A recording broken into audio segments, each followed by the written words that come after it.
The year 2014 marked the biggest mystery of aviation history with the disappearance of the Malaysian Airlines flight MH370 on March 8. The flight, which carried 239 people, including 154 Chinese passengers on a trip from Kuala Lumpur to Beijing, lost contact shortly after it took off.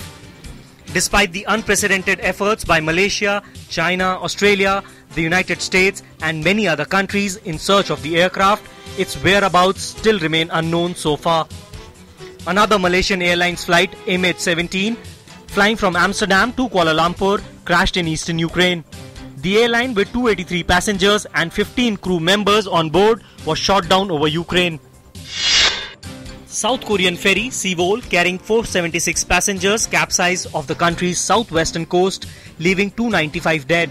The poor rescue performance, irregular business operation and negligence of duties exposed by the accident were widely criticized in South Korea. Due to the deadly ferry sinking, South Korean Prime Minister Chung Hong-won resigned. President Park Geun-hye apologized to the nation. The Maritime Police Department was dissolved and the related crew or staff of the sunken ferry and its operator Chong Hai-jin Marine were prosecuted. Year 2014 also marked the emergence of Islamic State militant group as one of the biggest threats to the world community. The group, originally named Islamic State of Iraq and the Levant, posed serious regional and global security challenges. The extremist organization captured vast territories in western and northern Iraq and eastern Syria and announced setup of an Islamic State in the areas under their control. The IS persecuted and executed prisoners of war and hostages of many countries and recruited militants. Western countries launched a comprehensive operation to defeat IS. China sentenced to death 3 men convicted of mass stabbings in Kunming train station in southwestern Yunnan province. Over 30 people were killed in the attack in March this year. The 3 men, believed to be from the Uyghur Muslim community, were convicted in September. India witnessed one of the most eventful parliamentary elections, resulting in a historic win for Bharatiya Janata Party.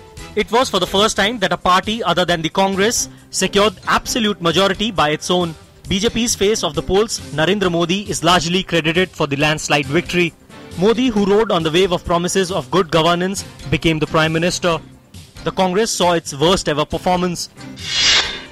Pakistan Tehreek-e-Insaf chief Imran Khan launched a nationwide protest against the Nawaz Sharif government. Khan declared a civil disobedience movement against the Sharif regime, alleging corruption in the 2013 elections. For months, Khan led rallies and brought crowds to streets. Pakistan Awami Tehreek leader Tahirul Qadri also joined protests for some time. The countrywide protests brought Pakistan to stand still for a while. Nawaz Sharif's government struggled to deal with protests, with clashes between PMLN and PTI workers. Khan called off the protests in December following the barbaric Peshawar attack on a school. The year witnessed breakdown of peace talks between Israel and Palestine early in the year. The summer of 2014 saw the situation deteriorate further. A constant trickle of rockets fired from Gaza at southern Israel turned into a downpour that made it all the way to Jerusalem, Tel Aviv and even Hebron. In return, Israel launched a military campaign against Hamas in Gaza. The clash, which lasted 50 days, claimed 72 lives in Israel and killed over 2,000 Palestinians. Hong Kong was on a boil this year.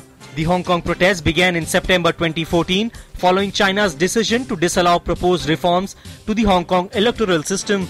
Pro-democracy activists staged protests for weeks demanding a greater say in the 2017 polls. Though the protests are over now, the political deadlock remains and protest leaders are already mulling additional actions to advance their cause. Though the protests didn't win any concessions, either from Hong Kong or Beijing, many protesters were encouraged simply by the number of people who turned out to show their disapproval. Afghanistan saw the first handover of power between 2 democratically elected presidents. Afghanistan's longtime president Hamid Karzai, who had led the war-torn country in the aftermath of the international military operation that toppled the Taliban, handed over power to Ashraf Ghani. Ghani's crowning as president has been far from smooth. The deal for a unity government was cobbled together only after months of deadlock over a vote in which both Ghani and opponent Abdullah Abdullah claimed victory. The cause of child rights in South Asia was brought to limelight when India's child rights crusader Kailash Satyarthi and Pakistani girl Malala Yousafzai were jointly awarded Nobel Peace Prize for the year 2014. Malala was also a victim of terrorism as Taliban militants had shot her in the head for advocating girl education in Pakistan's restive regions. Satyarthi and Malala called upon the world community to join hands to ensure a safe and secure childhood for the children across the globe. Humanity cried on December 16 when a gruesome attack on a Peshawar school left over 140 dead, including 132 students. The attack highlighted the vulnerability of children to the threats of terrorism. The heavily armed militants stormed an army-run school and fired indiscriminately.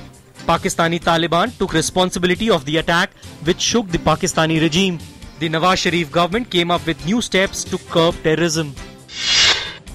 India's maiden Mars orbiter entered the Martian orbit on September 24 after a 9-month-long odyssey, making India the first country in the world to succeed in such interplanetary mission in the maiden attempt itself.